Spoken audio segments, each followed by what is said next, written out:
হুম, আগের দিন আমরা রাশিফল বিচারের কিছু বেসিক পার্ট শিখেছিলাম। তার মধ্যে যেটা ছিল মেইনলি গ্রহরা মুভ করলে পরে গ্রহদেরকে ধরে আমরা রাশিফল জাজ করেছিলাম। এবার আজকে তার একটু ডিপ অ্যানালাইসিসে আমরা যাওয়ার চিন্তা করব। তো এই ডিপ অ্যানালাইসিসে যখন আমরা যাব, তখন আমাদের রাশিফল বিচার করবার সময় নবাংশটাও দেখতে হবে, যে কোন সময় কোন দিন কোন গ্রহ কোন নবাংশে রয়েছে, সেটাও কিন্তু ইম্পর্টেন্ট। এবং নবাংশকে আমরা একটা পরিপূরক চার্ট হিসেবে জাজ করি, তাই নবাংশটাকেও কিন্তু অত্যন্ত গুরুত্ব দিতে হবে। যেমন একটা উদাহরণ দিই, রবি আমাদের এখন প্রবেশ করেছে, ভাদ্র মাস শুরু হয়েছে সিংহ রাশিতে। তাহলে রবি প্রথম যে 3 ডিগ্রি 20 মিনিট চলবে, এই 3 ডিগ্রি 20 মিনিটে মেষ নবাংশে থাকবে। মানে নবাংশ কুণ্ডলিতে রবিকে আমরা উচ্চস্থ দেখতে পাবো। তাহলে এই যে রবি মঘা নক্ষত্রে রয়েছে সিংহ রাশিতে, প্রথম 3 ডিগ্রি 20 মিনিট আমরা রবিকে দেখতে পাবো, সে হচ্ছে তুঙ্গ হয়ে রয়েছে। তাহলে ভাদ্র মাসের প্রথম 3 দিন এই সময়টা রবির স্ট্রেংথ অনেকটাই বেশি। তাহলে মেষ রাশি, মেষ লগ্ন কিংবা সিংহ কিংবা ধনু, অর্থাৎ যারা অগ্নিতত্ত্বের রাশি রয়েছে, তাদের ক্ষেত্রে ব্যাপারটা অনেক বেশি স্ট্রং হবে।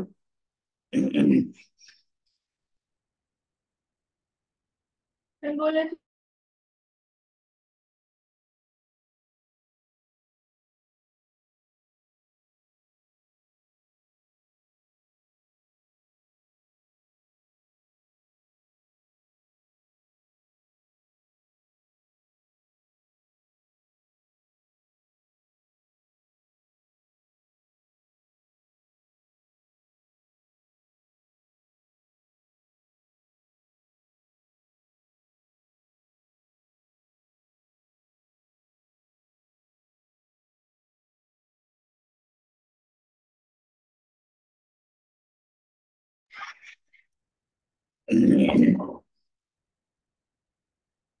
তো এবার নবাংশ কুণ্ডলীটা আপনারা রাশিফল করবার সময় দেখে নেবেন। আহ আমি একটা ছোট্ট এক্সাম্পল দিই। ধরুন আমি আহ আগামী সেপ্টেম্বর মাসে রাশিফল করতে চলেছি। তাহলে আমি একটুখানি কুণ্ডলীটা শেয়ার করি। ধরুন আমি আহ আগামী 4-5 দিনের রাশিফল সেটাও আমি করতে পারি, বা নেক্সট উইকের রাশিফল করতে পারি।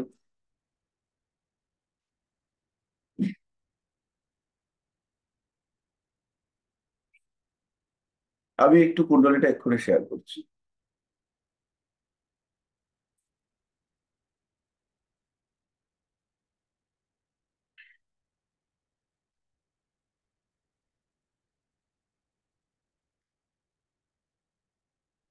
হুম, দেখুন শেয়ার হচ্ছে।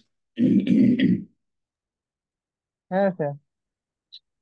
তাহলে এবার এখন আমরা দেখতে পাচ্ছি যে রবি অবস্থান করে রয়েছে 4 ডিগ্রিতে। নবাংশে দেখুন রবিটা হচ্ছে চলে এসেছে বরণী নক্ষত্রে। তাহলে আমার এটা আজকের এই মুহূর্তের রাশিচক্র আমি প্রেডিক্ট করব আজকে থেকে আগামী 7টা দিন। তাহলে আগামী 7 দিনে কি কি মুভমেন্ট পাবো? চন্দ্রের একটা মুভমেন্ট পাবো এই ঘরে, আর একটা মুভমেন্ট পাবো এই ঘরে। তাহলে এই যে ঘর দুটোতে চন্দ্রের প্যাসেজ হবে, মানে মিন থেকে মিনের 0 ডিগ্রি 39 মিনিটে চন্দ্র রয়েছে, তার মানে নবাংশে চন্দ্র এখানে থাকবে। এবার এইটা এখান থেকে প্রায় চন্দ্র 3 পাক ঘুরে যাবে। 3 পাক নয়, 2.5 পাক মতো ঘুরবে। এই 3টে ঘর যেতে যেতে নবাংশে চন্দ্র 3 পাক ঘুরে যাবে। তাহলে এই 3টে পাক কবে কেমন কখন ঘুরছে, সেইটা দেখে আপনাকে প্রেডিক্ট করতে হবে। এই ব্যাপারটা মোটামুটি পরিষ্কার। এবং একদিনে একদিনে থাকবে একটা নক্ষত্রে চন্দ্র থাকবে। নর্মালি একটা নক্ষত্র চন্দ্র একদিনে টপকায়, আর একটা নক্ষত্রের মধ্যে রয়েছে 4টে নবাংশ। তাহলে আজকে এই মুহূর্তে চন্দ্র যদি এইখানে থাকে, তাহলে 13 ডিগ্রি 20 মিনিট মানে হলো কালকে এই সময় পর্যন্ত চন্দ্র এই ঘরটাতে নবাংশে চলে আসবে। মানে নবাংশে চন্দ্র এখানটাতে রয়েছে, আমি ভুল করছি।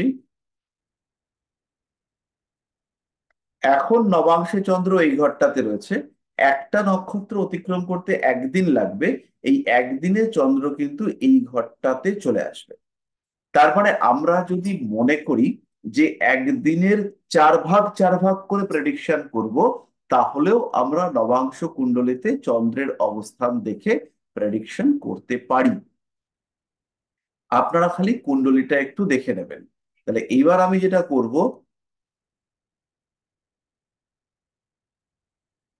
এবার হচ্ছে গিয়ে আমি এই কুণ্ডলীটিতে 20টা 14 আছে। আপনারা দেখেছেন নবাংশে চাঁদটা ছিল কর্কট রাশিতে।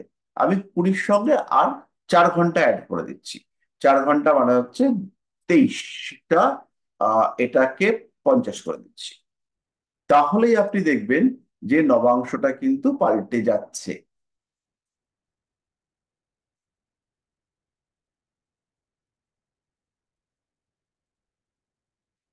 না, 4 ঘন্টায় পাল্টায়নি। আমি এটাকে কালকের ডেট করে দিই, আর নবাংশটাকে করে দিই, এটাকে একটা করে দিই, এবার পাল্টাবে।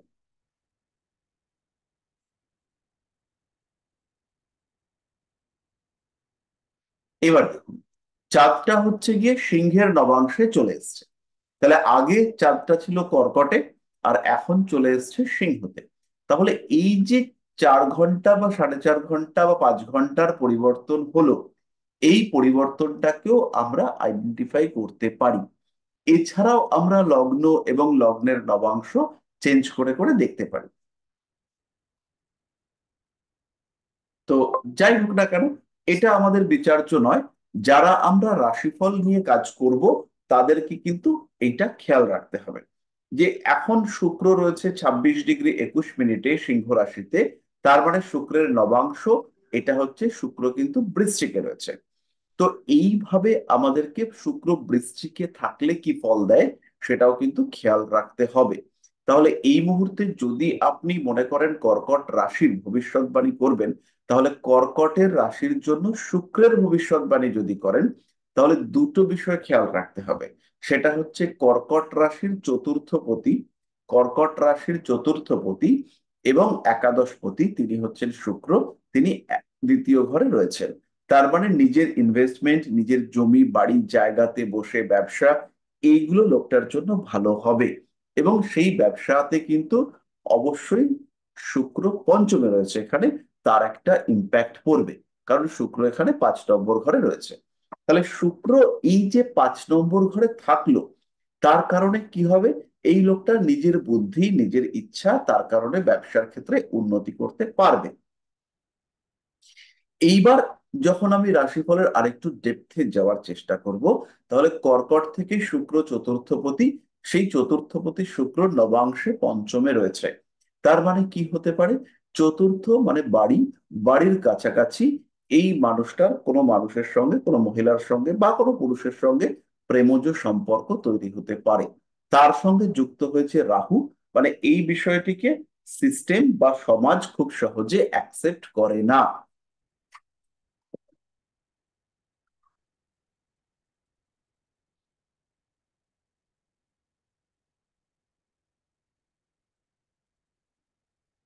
তাহলে সমাজ অ্যাকসেপ্ট করে না, তার মানে কি হতে পারে, এমন কোনো এজ ডিফারেন্স হতে পারে, কালচারাল বা রিলিজিয়াস ডিফারেন্স হতে পারে। এরকম মানুষ যে হচ্ছে গিয়ে বাড়ির কাছাকাছি রয়েছে, যেহেতু এটা নবাংশে রয়েছে। এরপরে কি, শুক্র চতুর্থপতি একাদশপতি, সে দ্বিতীয় রয়েছে। এবং শুক্র রয়েছে কার নক্ষত্রে, শুক্র রয়েছে নিজের নক্ষত্রে, সেখানেই রয়েছে রবি। এবং শুক্র থেকে যদি আমি ক্যালকুলেট করি, তাহলে রবি রয়েছে শুক্রের দ্বাদশে। তাহলে কর্কট রাশি বা লগ্নের মানুষ, এই মানুষটা যার হিসেব আমরা করছি, তার ক্ষেত্রে কিন্তু এই যে প্রেমজ সম্পর্কে উনি পড়েছেন, তার কারণে ফাইন্যান্সিয়াল লস হতে পারে। প্রেমের কারণে ফাইন্যান্সিয়াল লস, টাকা পয়সা আটকে যাওয়া, তাকে টাকা পয়সা দিতে গিয়ে ঝামেলায় পড়া, এই সমস্ত তৈরি হতে পারে।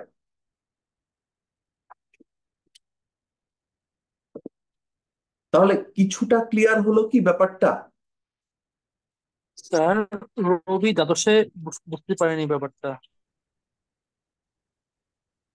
রবির ডিগ্রি হচ্ছে 5°3'। রবির ডিগ্রিটা হচ্ছে 5°3'। শুক্রের ডিগ্রি হচ্ছে 26 মিনিট। তাহলে শুক্রের ডিগ্রি থেকে যদি আমি 15° বাদ দিই, মানে শুক্রের 15 ডিগ্রি পর্যন্ত শুক্রের স্থিত ভাবকে ধরি, তাহলে সেটা হচ্ছে 11 ডিগ্রি। তাহলে রবি আছে তার থেকেও পেছনে 5 ডিগ্রিতে, তাই রবিকে ধরা হলো শুক্রের দ্বাদশে রয়েছে। Okay sir.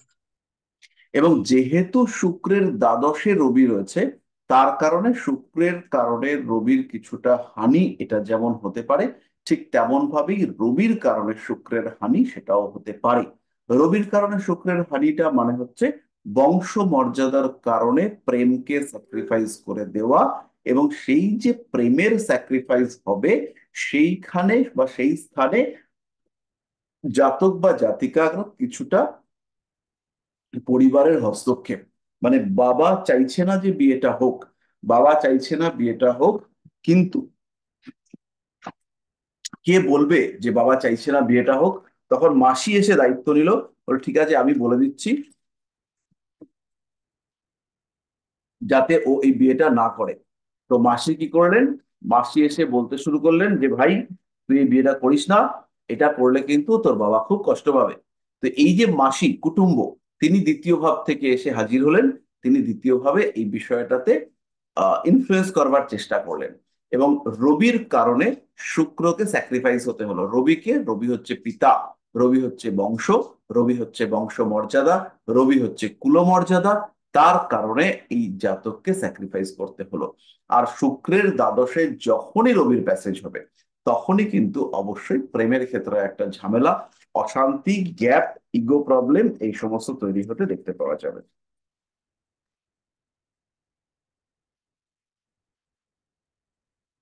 দারুণ স্যার, দারুণ। আমার ক্ষেত্রে তাই হলো। আমার রবি দ্বাদশে শুক্র আছে, কিন্তু আমার প্রেমদের বিয়ের মধ্যে আমার বাবা টোটালি সাপোর্ট দেয়নি। দারুণ। কিন্তু অন্য থার্ড পার্টি আমার সাপোর্ট দিয়েছে।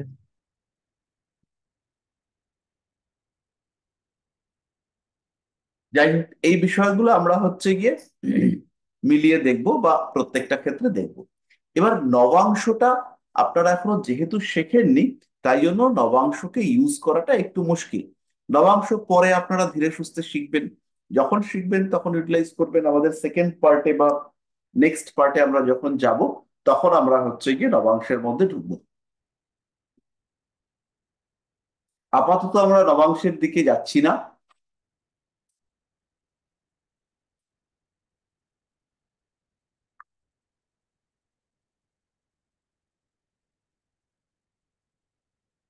কিন্তু যারা রাশিফল করবেন বা রাশিফল ওরিয়েন্টেড ভিডিও করবেন ভাবছেন, তাদের ক্ষেত্রে কিন্তু নবাংশটাকে মাথায় রাখতে হবে। কারণ আমরা যারা ট্রানজিট নিয়ে প্রেডিকশন করি, ধরুন রবি 15 তারিখ থেকে 15 তারিখ পর্যন্ত একটা রাশিতে থাকে, তাহলে এই 15 তারিখ থেকে 15 তারিখ পর্যন্ত রবি 9খানা নবাংশে মুভ করবে। তাহলে যদি হচ্ছে গিয়ে সিংহটাতে আমরা দেখি, তাহলে সিংহের প্রথম নবাংশ শুরু হবে মেষ থেকে, মেষ থেকে পুরো ধনু পর্যন্ত যাবে। যখনই সিংহ থেকে কন্যাতে ঢুকবে, তখন থেকে মকরের নবাংশ শুরু হবে। এই মকরের নবাংশেও গিয়ে পুরো কন্যা অবধি যাবে। মানে কন্যা রাশি যখন ও ত্যাগ করে তুলায় ঢুকবে, তখন তুলা থেকে পরের নবাংশ শুরু হবে এবং যাবে মিথুন পর্যন্ত। যখন বৃশ্চিকেও ঢুকবে, তখন কর্কট থেকে ওর নবাংশ শুরু হবে।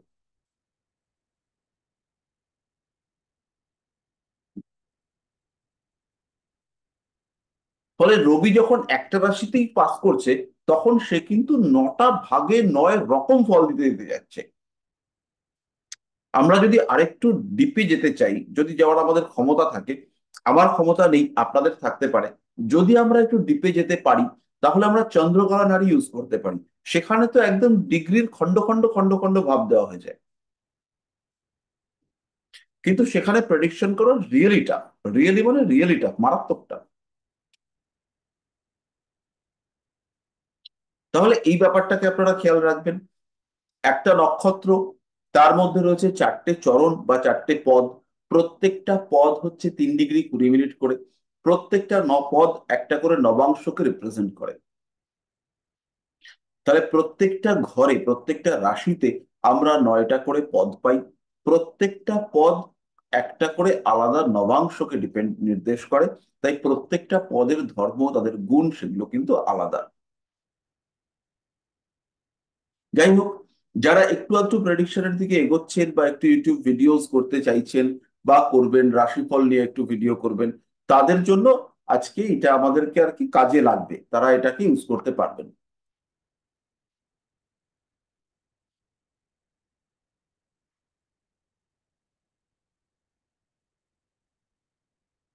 তো যাই হোক, আমি এবার একটুখানি সিলেবাসটা দেখি।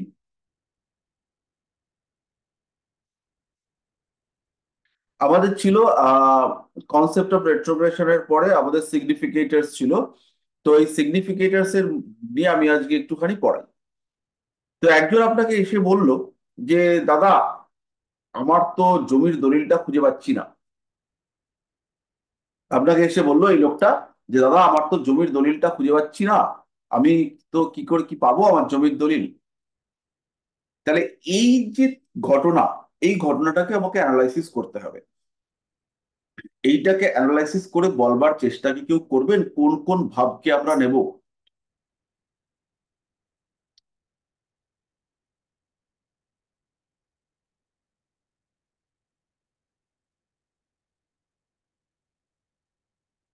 কেউ কি চেষ্টা করবেন?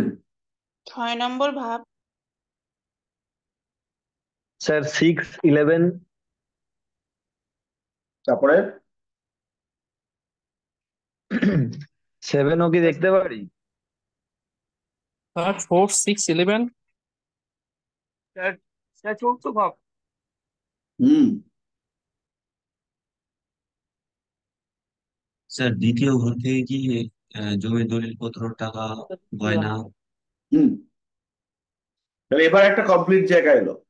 4 নম্বর হচ্ছে জমি, 4 নম্বর, আর 2 নম্বর হচ্ছে জমির কাগজ। তাহলে যখন জমির কাগজ হবে তখন 4 আর 2 দুটোকে ইনভলভ করতে হবে। 4 নম্বর হচ্ছে জমি, আর 2 নম্বর হচ্ছে প্রমাণপত্র। তাহলে জমির প্রমাণপত্র যখন হবে তখন ঘটনাটা হবে 5, 4-এর 2। কিন্তু যখনই সেটা কাগজপত্র হবে তখন সেটা দ্বিতীয় ঘর থেকেই বিচার্য। তাহলে আমাদের 3টে ঘর এলো, 2, 4, 5। তাহলে 2, 4, 5 মিলে জমি আর জমির দলিল হলো। চুরি গেছে, তাহলে সেটা হচ্ছে খুঁজে পাচ্ছি না, সেটা হচ্ছে 6 নম্বর, লস, হাউস অফ লস। তাহলে 2, 4 এরা হচ্ছে জমির দলিল। 5টাকেও আমাদের নিতে হবে কারণ জমি সংক্রান্ত কাগজপত্র, প্রমাণ। আর তারপরে হচ্ছে গিয়ে এবার পাবো কিনা, পেলে হচ্ছে 11, আর না পেলে হচ্ছে 12, আর একদম শেষ হয়ে গেলে 8। তাহলে যদি 2, 4, 5-এর সঙ্গে 6, 8-এর কম্বিনেশন হয় তাহলে জমির দলিল আর পাবো না।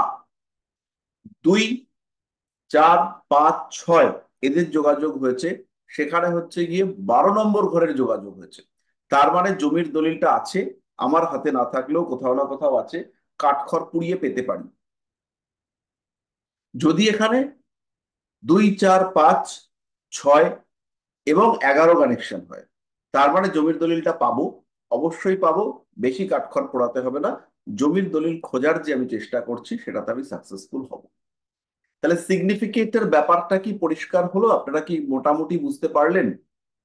মোটামুটি। হ্যাঁ স্যার, ওই মোটামুটি। আচ্ছা, এবার একজন মানুষ, সে তার হচ্ছে গিয়ে বাড়িতে ছাদ ঢালাই করবে। একজন মানুষের বাড়িতে ছাদ ঢালাই করবে এবং কিছু টাকা পয়সা শর্ট পড়েছে। এবার সে ঠিক করলো যে ওটা শালার কাছ থেকে আনবে। শালা মানে নিশ্চয়ই আপনারা জানেন যে বউয়ের ভাই। তাহলে এবার আপনাকে এসে প্রশ্ন করলো যে আমি শালার কাছ থেকে টাকাটা নেবো, এটা ঠিকঠাক হবে? এবার সিগনিফিকেটর গুলো বলুন। আরেকবার বলি, বাড়ির ছাদ দেব, বাড়ির ছাদ দিতে গিয়ে কিছু টাকা পয়সা কম পড়েছে। এবার এই যে টাকা পয়সা কম পড়েছে, তখন আমার মনে প্রশ্ন জেগেছে, শালা তো আছে আমার বড় লোক, তো শালার কাছ থেকে টাকাটা নেব।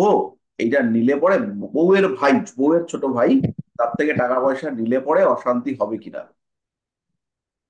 2, 4, 8, 9। 9, 10 আর হচ্ছে 8। 9, 10 আর 8, ভেরি গুড। তারপরে আর আর কি কি বললেন? 2, 4, 9। সিগনিফিকেটর কম হচ্ছে। প্রথমে হচ্ছে কি 2 4 যদি কানেক্টেড হয় 9-এর সাথে, তাহলে বাড়ি বানানোর অনেক টাকা আছে, বাড়ি বানানোর টাকার অভাব হবে না। জমানো টাকা দিয়ে বাড়ি হয়ে যাবে চকটক করে।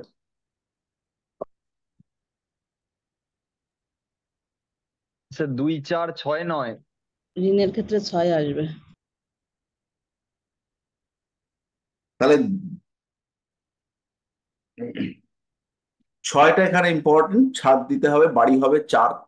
4-এর সঙ্গে টাকা পয়সার ঘাটতি হয়েছে, তাই জন্য দুর্বল দ্বিতীয় ভাব, এটা দরকার। এবং ঋণ নেব, টাকা পয়সা ধার নেব, কার কাছ থেকে? 9 আর 6-এর কাছ থেকে। এরপরে হচ্ছে গিয়ে আসবে অশান্তি, যেহেতু এখানে 6 নম্বর ঘরটা ইনভলভড, তাহলে 6-এর পরিবর্তে আমরা এখানে অশান্তির সূত্রপাত 12 নম্বর থেকে পেতে পারি, রাহু শনি কেতু এদের কাছ থেকেও পেতে পারি।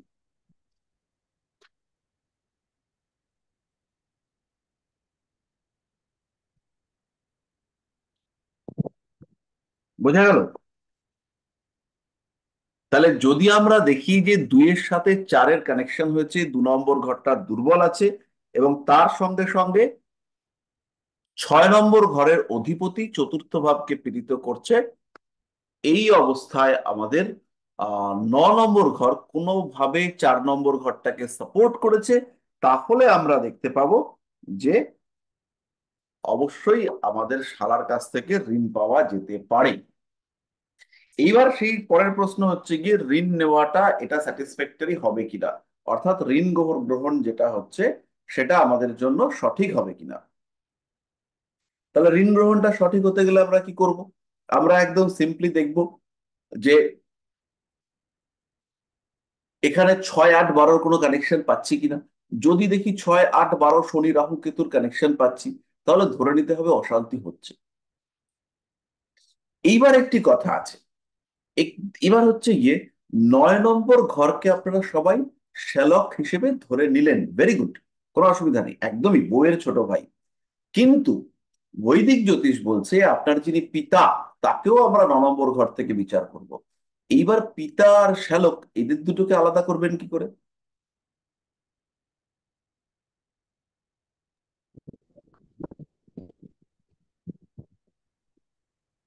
তখন কি গ্রহ দেখতে হবে?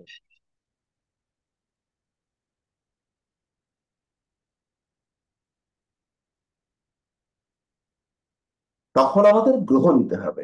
শ্যালককে আমরা মঙ্গল রাহু কম্বিনেশন থেকে খোঁজার চেষ্টা করব, আর বাবাকে আমরা রবি কম্বিনেশন, রবি শুক্র কম্বিনেশন থেকে খোঁজার চেষ্টা করব।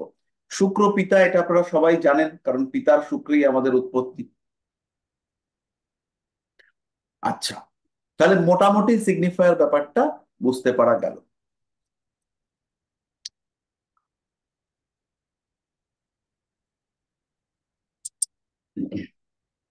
একজন মানুষ এসে আপনাকে প্রশ্ন করলেন যে আমি অসুস্থ হয়ে পড়েছিলাম, তাই জন্য আমি অফিস যেতে পারিনি, আমার চাকরিটা চলে গেছে, এখন আমি আবার সুস্থ হয়েছি, এখন কি আমি আবার চাকরি বাকরি পেতে পারি?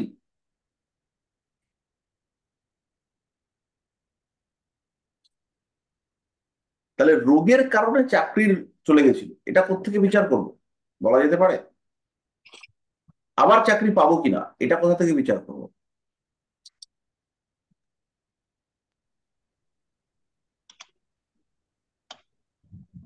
স্যার নবম ভাবছেন স্যার, 9th হাউস থেকে। স্যার 6 10 12, মানে চাকরি চলে যাওয়া।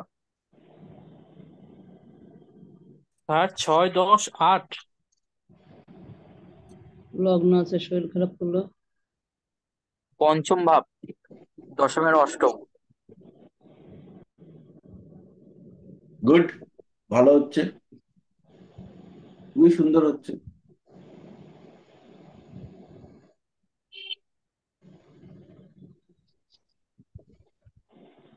খুবই সুন্দর। আর কিছু?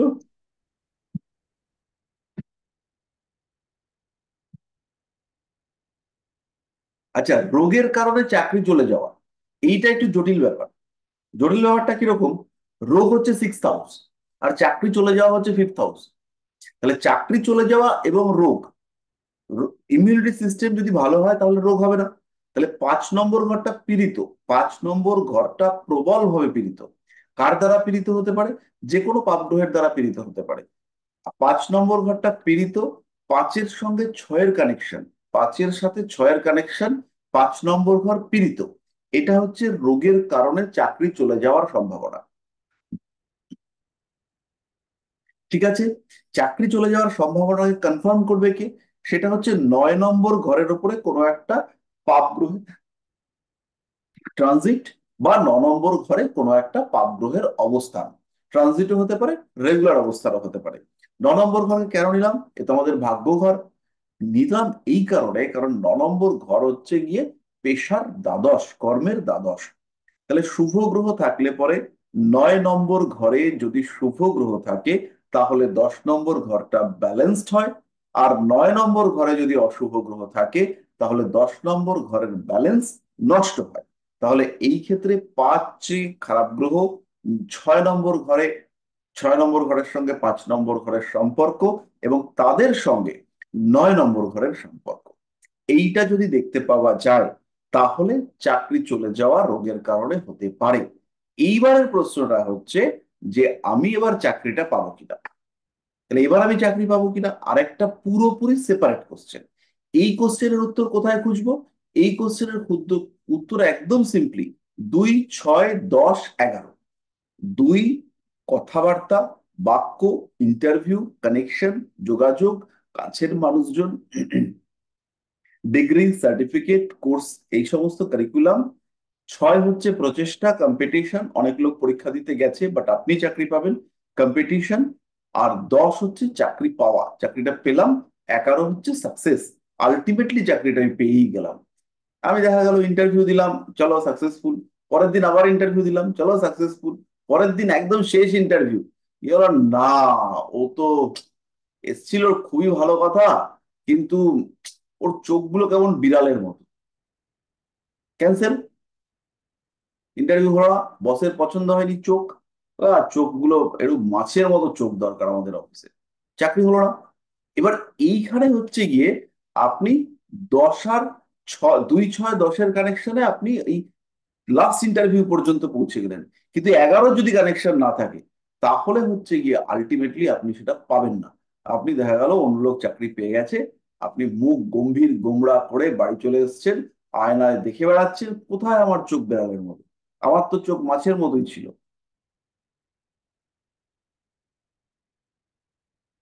কিন্তু এটা হচ্ছে লাক সাপোর্টের অভাব।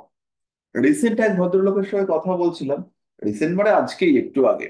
তো সেই ভদ্রলোকের কি হয়েছে, তিনি চাকরি করছেন, রীতিমতো ভালো চাকরি করছেন, এবার তার চাকরিটা চলে যাবে। তাকে কোম্পানি জানিয়ে দিয়েছে যে তার চাকরিটা চলে যাবে। এবার উনি ভাবছেন যে আমার থেকে যারা সাবঅর্ডিনেট বা আমার যারা জুনিয়র, তাদের চাকরি গেল না, আমার যারা সিনিয়র, তাদের চাকরি গেল না, আমার পারফরমেন্স ভালো, আমারই কেন চাকরিটা গেল। ওনাকে আমি বেশ কয়েকবার জিজ্ঞেস করলাম, আপনার কি সত্যি সত্যিই মনে হয় আমার পারফরমেন্স ভালো আপনার? তখন উনি আমাকে কতগুলো হোয়াটসঅ্যাপ দেখালেন, ওনার অ্যাপ্রিসিয়েশন। ওনাকে প্রচুর মানুষ বলেছে যে দাদা তুমি তো ফাটাফাটি পারফরমেন্স, এই সেই দুর্দান্ত হয়েছে, কোম্পানি থেকে ওনাকে কনগ্রাচুলেট করেছে, এরকম হয়েছে।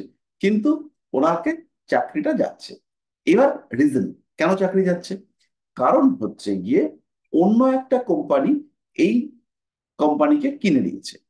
কিনে নিয়ে তারা যে কোম্পানির রিস্ট্রাকচার করেছে, মানে যে পদগুলো ছিল সেগুলোকে যখন রিস্ট্রাকচার করেছে, তখন তারা ডিসাইড করেছে যে মাঝখানে এই পদটার কোনো দরকার নেই। তাহলে এই পদটা যদি অ্যাবলিশ হয়ে যায়, তাহলে এই মানুষটা কোথায় যাবে? তাহলে এই মানুষটার অবভিয়াসলি চাকরিটা চলে যাবে, কারণ এই পদটা আর রাখছে না। তাহলে একে উপরে রাখতে হবে বা নিচে রাখতে হবে। তাহলে একে যদি উপরে রাখতে হয়, তাহলে একটা পোস্ট ক্রিয়েট করতে হবে। আর যদি একে নিচে নামাতে হয়, তাহলে স্যালারি কাটল করতে হবে। একে বলা হচ্ছে নিচে নামার জন্য, তা সে বলছে আমি কেন নিচে নামবো, আমাকে তুমি এইভাবে সরাতে পারো না। তো এইবার সে হচ্ছে গিয়ে ইন্টারন্যাশনাল কোর্টে কেস করেছে, মানে এই ইন্টারন্যাশনাল প্রফেশন ওরিয়েন্টেড কোর্টে সে কেস করেছে, এবং মোটামুটি একটা পজিটিভিটির দিকে এগোচ্ছে। এইরকম ক্রিটিক্যাল ক্রিটিক্যাল বিষয় আপনার ক্ষেত্রে আসবে। যখন কুণ্ডলী দেখবেন মানুষের কুণ্ডলী, তখন দেখবেন অদ্ভুত ক্রিটিক্যাল ক্রিটিক্যাল কুণ্ডলী এসে হাজির হচ্ছে। যাই হোক, মোটামুটি সিগনিফায়ার নিয়ে আমরা কিছুটা বুঝতে পারলাম।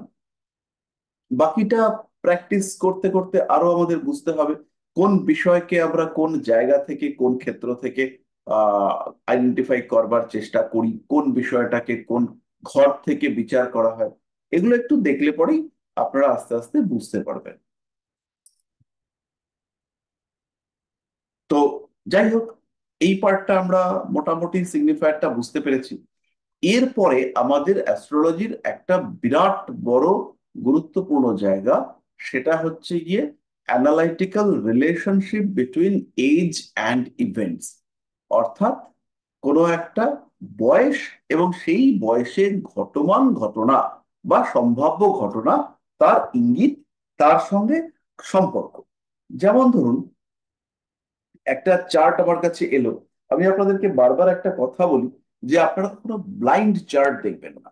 আপনারা বলবেন আমাকে পুরো চার্ট দাও, মানুষটাকে দেখবো, তারপর আমি প্রেডিক্ট করবো। এবার আপনারা চার্ট দেখে আইডেন্টিফাই করাটা খুব মুশকিল যে এই মানুষটা কেমন বা এই মানুষটার কি কোয়ালিটি রয়েছে।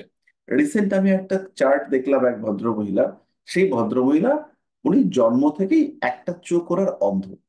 এবার কুণ্ডলিতে রবি তুঙ্গ হয়ে বসে আছে, কর্কট লগ্ন, রবি তুঙ্গ হয়ে দশমে বসে আছে। এবার চার্ট দেখে আপনি যদি একজন রিসার্চার হয়ে থাকেন, আপনি খুঁটিয়ে খুঁটিয়ে খুঁটিয়ে খুঁটিয়ে বার করলেন যে কোথায় গন্ডগোলটা রয়েছে, তাতে বার করে একটা বার করলেন। কিন্তু জেনারেল যখন আমরা প্রেডিক্ট করছি, চার্ট দেখে বলতে পারবেন না যে এই মানুষটার চোখে সমস্যা হয়েছে বা এই মানুষটা একটা চোখে জন্ম থেকে দেখতে পায় না।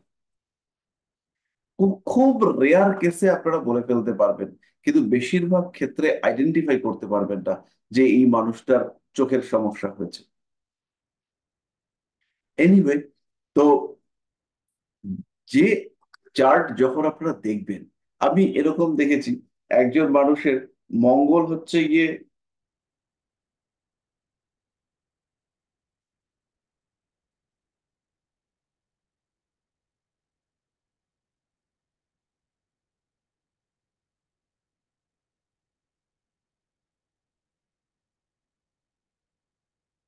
একজন মানুষের মঙ্গল হচ্ছে খুব ভালোভাবে আছে, খুব বলবান, মঙ্গলের সঙ্গে বৃহস্পতির সংযোগ রয়েছে, আমারই কাছাকাছি বয়সী ভদ্রলোক, তার মিথুন লগ্ন, তার অ্যাক্সিডেন্টে একটা হাত কাটা হয়েছে। মিথুন লগ্ন, মঙ্গল বৃহস্পতি রাহু তৃতীয় রয়েছে, মঙ্গল যেখানে হাতে শক্তি টক্তি দিত তা না দিয়ে সে একটা হাত কাটিয়ে দিচ্ছে। এবার ভাবুন একবার কি যন্ত্রণা। মঙ্গল হাতে একটা, সে হচ্ছে গিয়ে ওই খড় কাটা মেশিনে তার হাত কাটা পড়েছে। তো কি ভয়ঙ্কর ঘটনা, যে মঙ্গল তৃতীয় বসে থাকা, মঙ্গল তৃতীয় থেকে স্ট্রেংথ দেবে, সে হাতটাই নিয়ে নিচ্ছে। এবার সেই মানুষের চার্ট দেখে তো বলতে পারছি না যে এর হাত নেই। তাহলে যখন আপনারা প্রেডিক্ট করবেন, তখন হচ্ছে গিয়ে যে মানুষটাকে প্রেডিক্ট করবেন তার সামনে থাকা দরকার।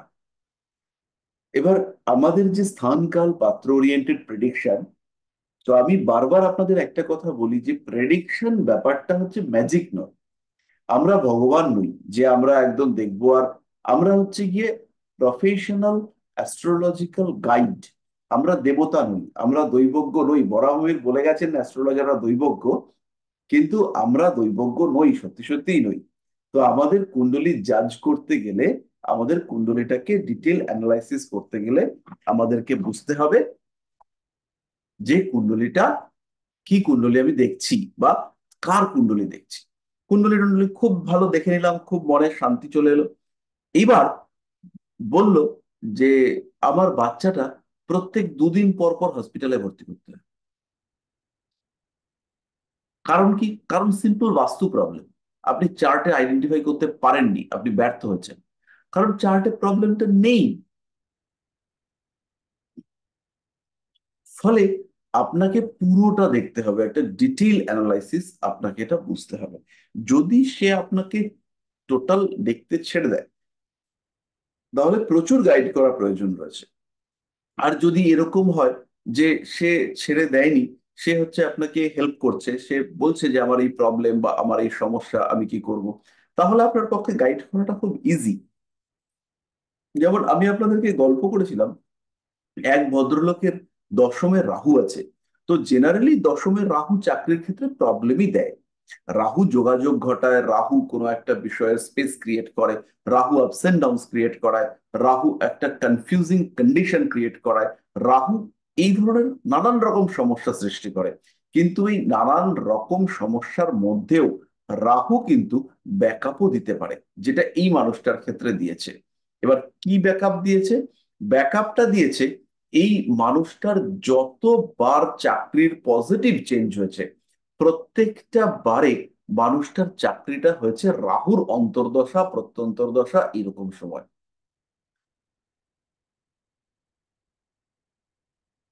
ফলে ওনার যতবার আমি প্রেডিক্ট করেছি, ওনাকে আমি গাইড করছি যে আপনার এই সময় চাকরি হওয়ার চান্স রয়েছে, আপনি চাকরি পাবেন, কিন্তু উনি চাকরি পাননি।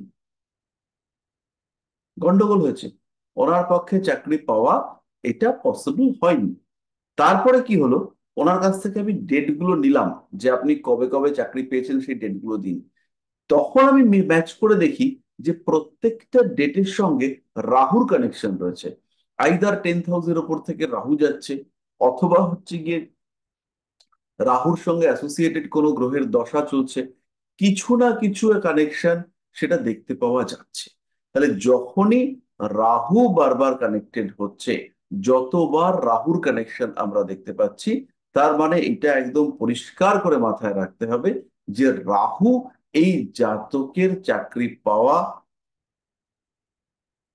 বা চাকরি থেকে সরিয়ে দেওয়া, এই সমস্ত বিষয়গুলো রাহুর একটা কানেকশন রয়েছে।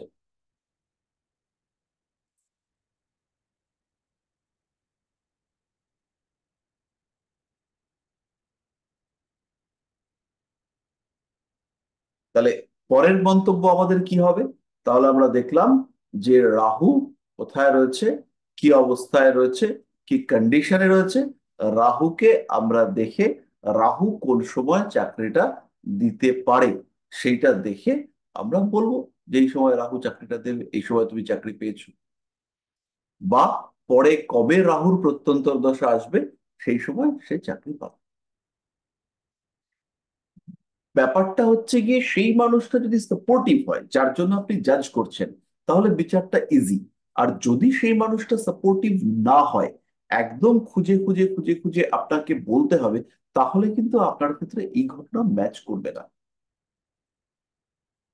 তাহলে কোন বয়সে কি প্রবলেম আসতে পারে, একটা মানুষ কি পারপাস নিয়ে আপনার কাছে আসতে পারে, সেটা আপনাকে আইডেন্টিফাই করতে হবে।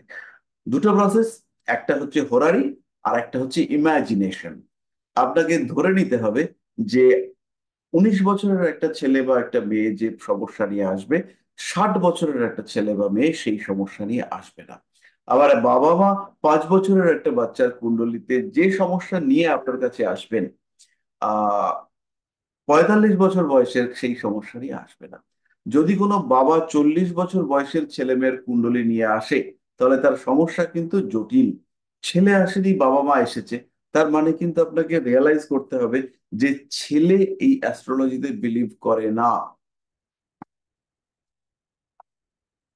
তাহলে এই সিচুয়েশন গুলো দেখে আপনাদেরকে আইডেন্টিফাই করতে হবে যে প্রবলেম এই মানুষটার জীবনে কি রয়েছে এবং কেন এই মানুষটা আপনার কাছে এসছে।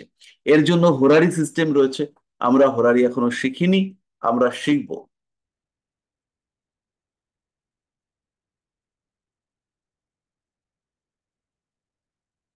তো এই বিষয়গুলো, এই জায়গাগুলোকে একটু আইডেন্টিফাই করা, এগুলোকে একটু বোঝা, এগুলো আমাদেরকে করতে হবে। যেমন হচ্ছে গিয়ে একটা মানুষের সবচেয়ে প্রবলেমেটিক বয়স হচ্ছে 19 থেকে 29। এই সময় পড়াশোনার সমস্যা, চাকরির সমস্যা, শরীর স্বাস্থ্যের সমস্যা, প্রেমের সমস্যা, বিয়ের সমস্যা, বিয়ে হলে বাচ্চার সমস্যা, প্রচুর প্রবলেম আসতে পারে। তার কিছু আগেও প্রবলেমের মাত্রা কম, আবার কিছুদিন পরেও ধীরে ধীরে প্রবলেম কমতে দেখতে পাওয়া যাবে। কিন্তু এই যে এজটা একটা কঠিন এজ, এই যে এজটা যেটা আমরা বললাম যে 19 থেকে 29, এই টাইমটার মধ্যে প্রচুর প্রবলেম। আবার তার থেকে একটু নিচে যদি প্রবলেম হয়, তাহলে আরেকটু কম বয়স যদি হয় 14, 15, এই সময় প্রবলেমের মাত্রা কম। এখানে হচ্ছে গিয়ে মেইনলি প্রবলেম হলো হেলথ, সেকেন্ড প্রবলেম হলো পড়াশুনো, থার্ড হলো রিলেশনশিপ, হলেও হতে পারে নাও হতে পারে। ওই সমস্ত কচি বয়সের কাঁচা প্রেম, ওর কোনো স্থিরতা নেই। তো প্রেম করতে হয়, করেছে, ভেবেছে কি হবে না হবে পরে দেখা যাবে। যদি আরেকটু ছোট হয়, তাহলে মেইন প্রবলেম হবে হচ্ছে গিয়ে হেলথ।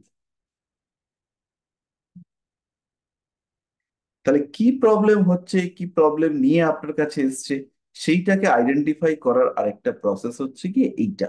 আপনি কোন কোন জায়গা দেখবেন। আপনি কি কুণ্ডলীর 12টা ঘর নিয়েই ঝাঁপিয়ে পড়বেন? এবার 5 বছরের বাচ্চা, তার কখনোই ঋণ নিয়ে সমস্যা হবে না। তাহলে 5 বছরের বাচ্চা যদি দ্বিতীয় ভাব পীড়িত অবস্থায় নিয়ে আসে, তাহলে আমরা কি বলবো? যে ইএনটির প্রবলেম হচ্ছে কিনা, শোনার প্রবলেম হচ্ছে কিনা, কানের ক্ষেত্রে কোনো প্রবলেম হচ্ছে কিনা, এগুলোকে খোঁজার চেষ্টা করব। আমরা কি বলবো যে এই ছেলেটা লোন নিয়ে বিপদে পড়েছে, 5 বছরের বাচ্চা? কখনোই বলবো না।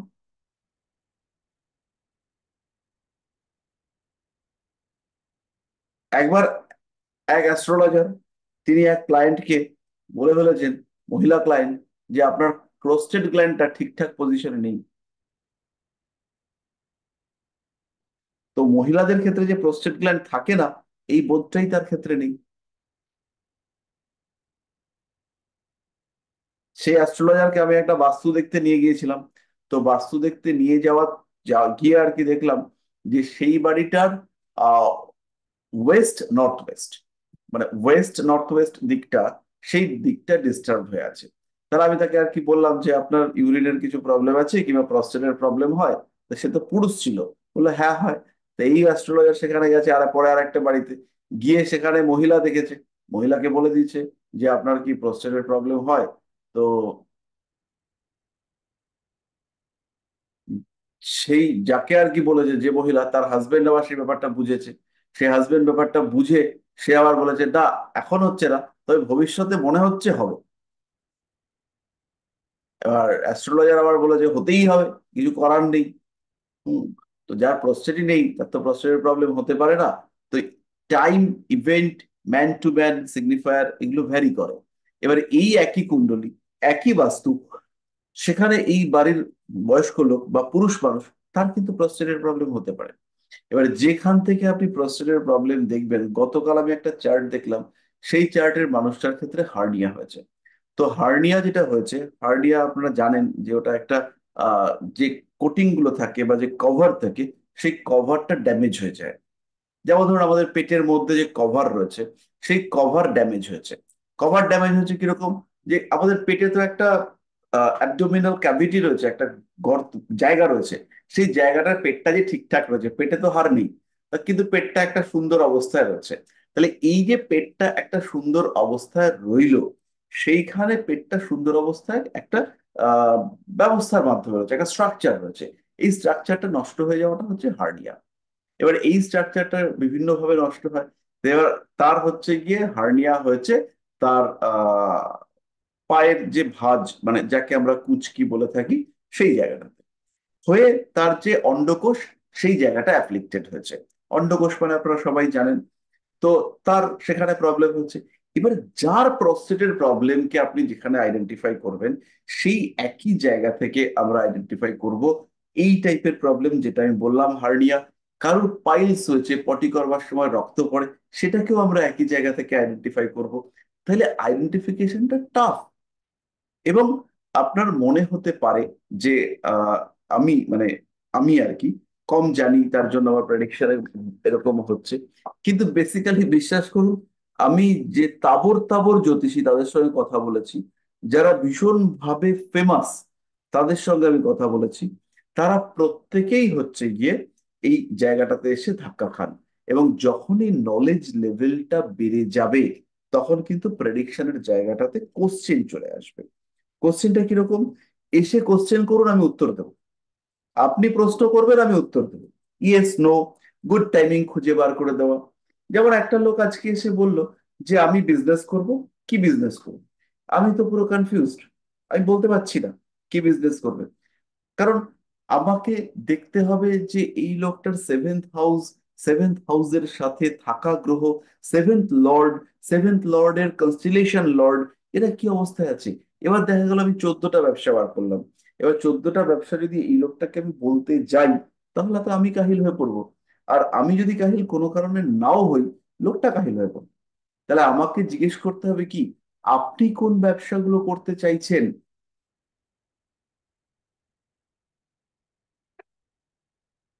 তাহলে যখন হচ্ছে গিয়ে এই সিচুয়েশনটা ক্রিয়েটেড হবে যে আপনি কোন ব্যবসাটা করতে চাইছেন সেটা বলুন, এবার তখনই কিন্তু জায়গাটা স্পেসিফাইড হয়ে গেল।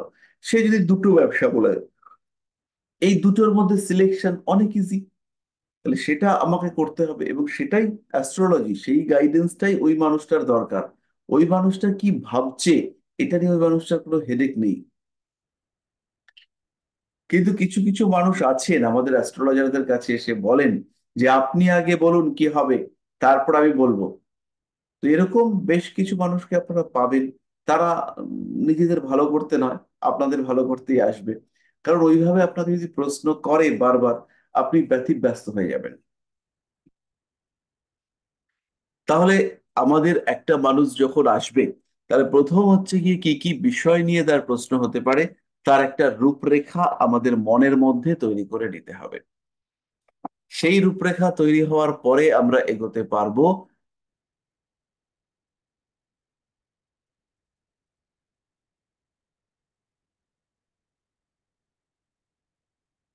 করবার পরে আমরা এরপরে যাব how to make a prediction. এবার আমাদের টোটালি প্রেডিকশন ওরিয়েন্টেড ক্লাস হবে, এবং আমরা মোটামুটি একটা জায়গায় চলে এসেছি। আমরা মোটামুটি আহ এই ক্লাসে একটা লেভেলের জায়গাতে চলে আসতে পেরেছি। এবার আমরা ধীরে ধীরে প্রেডিকশন করব, এবং আরো যা যা ছোট ছোট জিনিস শেখা বাকি আছে সেগুলো আমরা ধীরে ধীরে শুরু করব।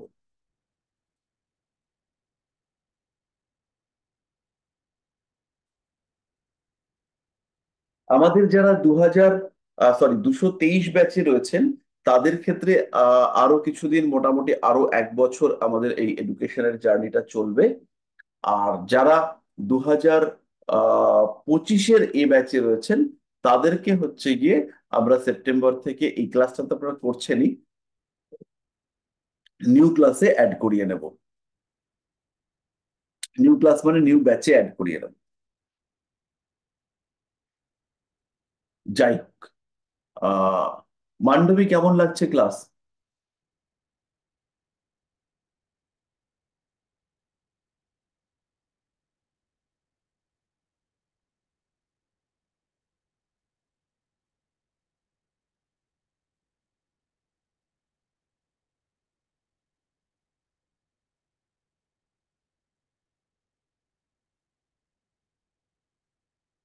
আচ্ছা,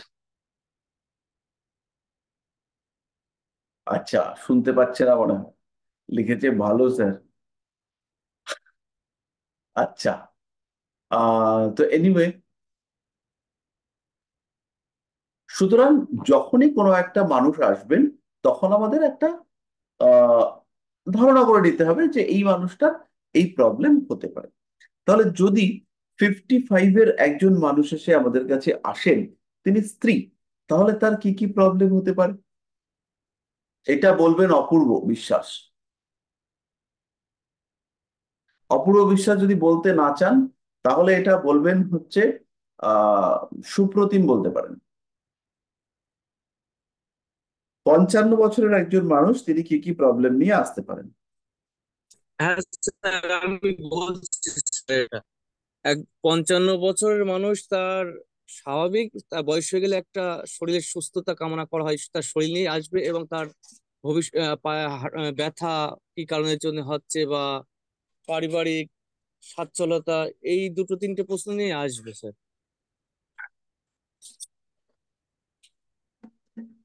এটা তো কমপ্লিট হলো না।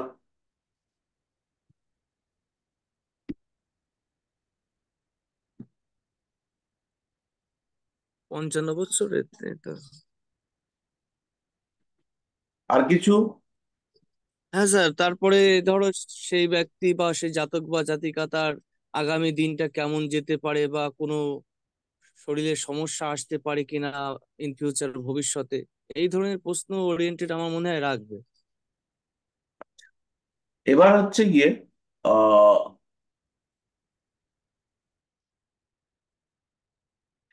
শেখর মুখার্জি বলুন, একজন 55 বছর বয়সী মানুষ এসছে, তার কি কি প্রবলেম নিয়ে তিনি আসতে পারেন যেগুলো উনি বলেননি? স্যার নার্ভের কোনো রকম সমস্যা সেটা নিয়ে আসতে পারে, বা হাতে পায়ে কোনো রকম ব্যথা যন্ত্রণা, এছাড়াও ঘরের কোনো শরীর। সমস্যা নিয়ে আসতে পারে, বাড়ির কোনো সমস্যা, যেমন হ্যাঁ, একটা জিনিস অ্যাড হলো, সেটা হচ্ছে বাড়ির সমস্যা।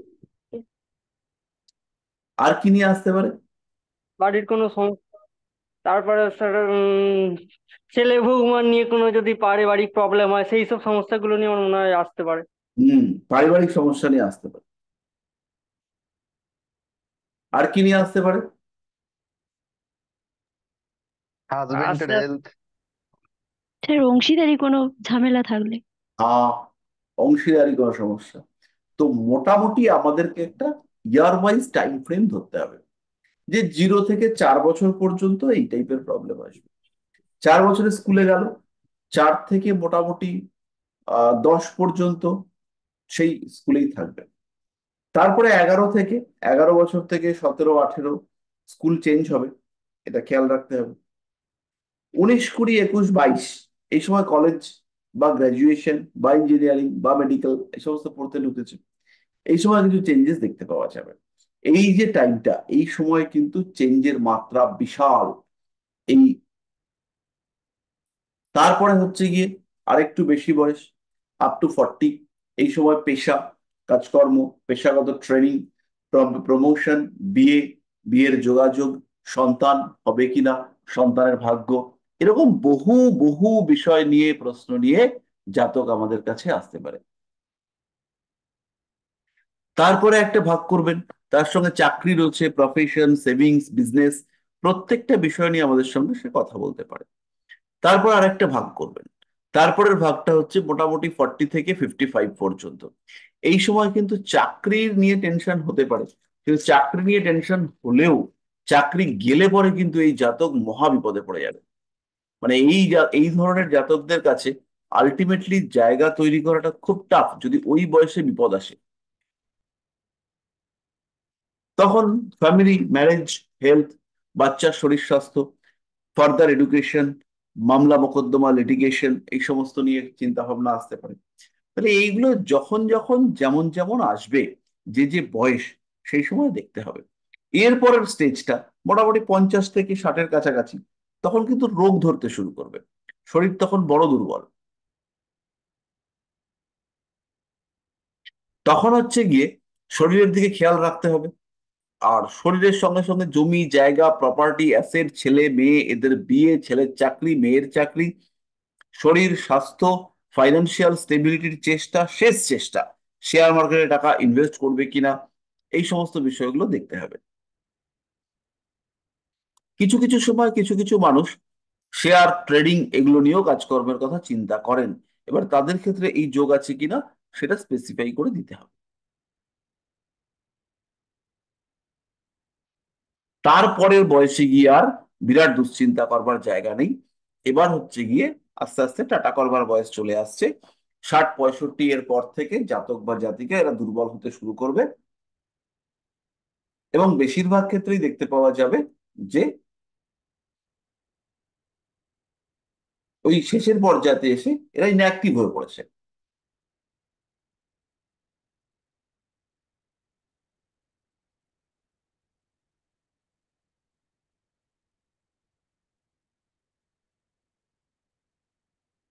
তাহলে এইগুলো দেখে, এগুলো বুঝে আপনারা প্রেডিকশন করবেন।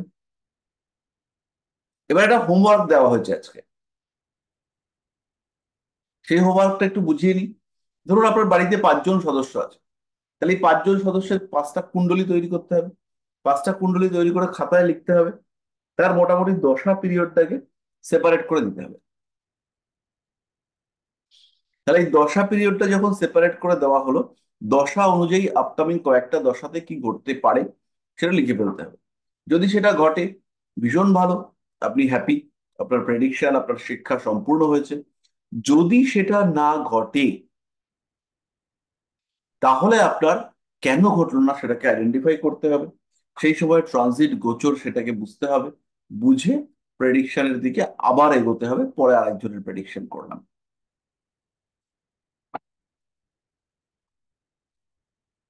তাহলে মোটামুটি বিষয়টা পরিষ্কার হলো, কোন বয়সে কোন সমস্যা দেখতে পাওয়া যায়।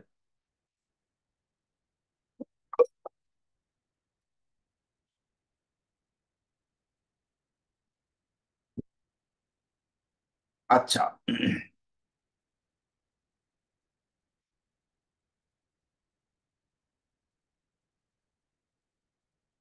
আর কারোর কোনো কোয়ারি বা আর কারোর কোনো সমস্যা বুঝতে এইগুলো?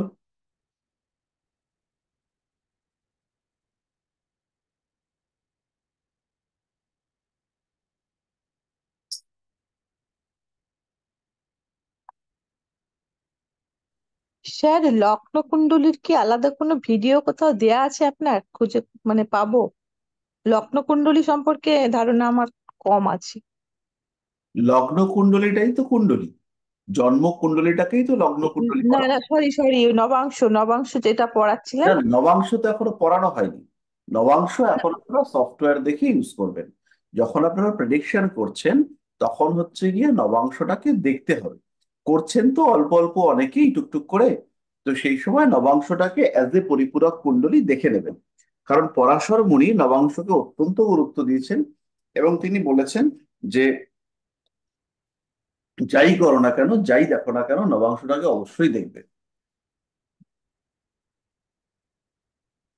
এবং যদি কোনো গ্রহ নবাংশে আর মূল কুণ্ডলিতে বিপরীত ধর্মী, যেমন হতে পারে নবাংশে নিচস্থ, মূল কুণ্ডলিতে উচ্চস্থ, তাহলে পরাশর বলেছেন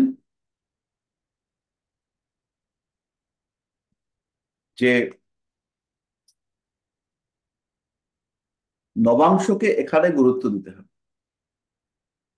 তখন কোনটা ধরা হবে, কোনটা নবাংশকে উচ্চস্থটা? গুরুত্ব দিতে বলেছেন। আমাদেরকে যেহেতু অ্যাস্ট্রোলজি একটা টোটালি প্র্যাকটিক্যাল সাবজেক্ট, সেই প্র্যাকটিক্যাল সাবজেক্ট হওয়ার জন্য আপনি প্র্যাকটিক্যালি অবস্থাটাকে বুঝে গুরুত্ব দেবেন। আমাদের অনেকগুলো কুণ্ডলী আছে। প্রথম কথা যেটা কুণ্ডলী আমরা পাই সেটা হচ্ছে জন্মকুণ্ডলী। জন্মকুণ্ডলীর পরে আমরা আর একটা কুণ্ডলী পাই, সেটা হচ্ছে চন্দ্রকুণ্ডলী, রাশি থেকে বিচার। যেমন এই কুণ্ডলীটাকেই যদি আমরা দেখি, এই কুণ্ডলীটার ক্ষেত্রে উম, উম, উম, উম, লক্ষ্য করুন, এটা হচ্ছে লগ্ন। তাহলে এই মানুষটার দশমে রাহু আছে। ঠিক এই মানুষটার ক্ষেত্রেই দেখুন চন্দ্রের রাহু বসে আছে। তাহলে এখানে আমি দেখছি নবমে রাহু, আর এখানে আমি দেখছি দ্বাদশে রাহু। এবার যখন আমি বিচার করব তখন আমি বার করার চেষ্টা করব যে নবমে রাহুর প্রভাব বেশি না দ্বাদশে সরি নবমে শনির প্রভাব বেশি না দ্বাদশে শনির প্রভাব বেশি, কোনটা এই লোকটাকে কন্ট্রোল করবার চেষ্টা করেছে। তাহলে যদি আমি দেখি যে দ্বাদশস্থ শনির ইম্প্যাক্ট বেশি, তাহলে পর আমি চোখ বন্ধ করে বলবো যে এই জাতকের বিদেশ যাত্রার যোগাযোগ তৈরি হতে পারে। কিংবা যদি দেখি যে দ্বাদশের সঙ্গে কানেকশন বেশি রয়েছে, তাহলে আমরা বলতে পারি যে এই মানুষটা ট্রিটমেন্টে প্রচুর টাকা খরচা হবে, হসপিটালে লম্বা সময়ের জন্য গিয়ে থাকতে হবে।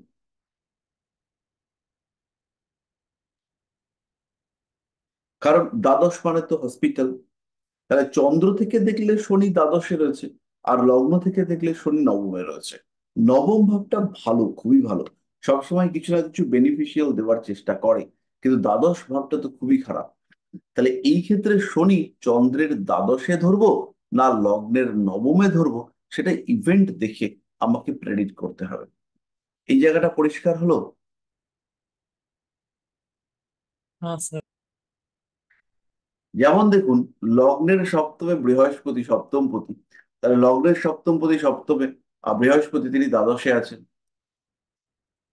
আর চন্দ্রের সপ্তমে সেখানে কিন্তু কেতু বসে আছে।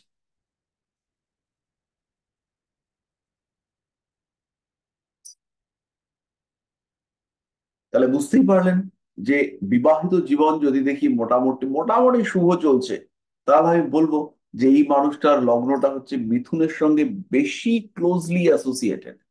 আর যদি আমরা দেখি যে বিয়েটা ক্রমাগত পিছিয়ে যাচ্ছে, বিয়েতে অশান্তি ঝামেলা এই সমস্ত দেখতে পাওয়া যাচ্ছে, তাহলে আমরা বলবো যে লগ্নে রাহু রয়েছে, লগ্নে চন্দ্র রয়েছে, এর কারণে ছোটখাটো ঝামেলা দেখতে পাওয়া যাচ্ছে, মানুষজনের অ্যাক্টিভিটি বেড়েছে।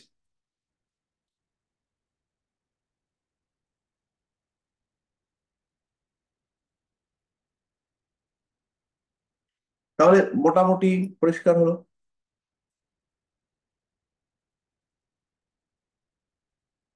আর কারোর কোনো প্রশ্ন?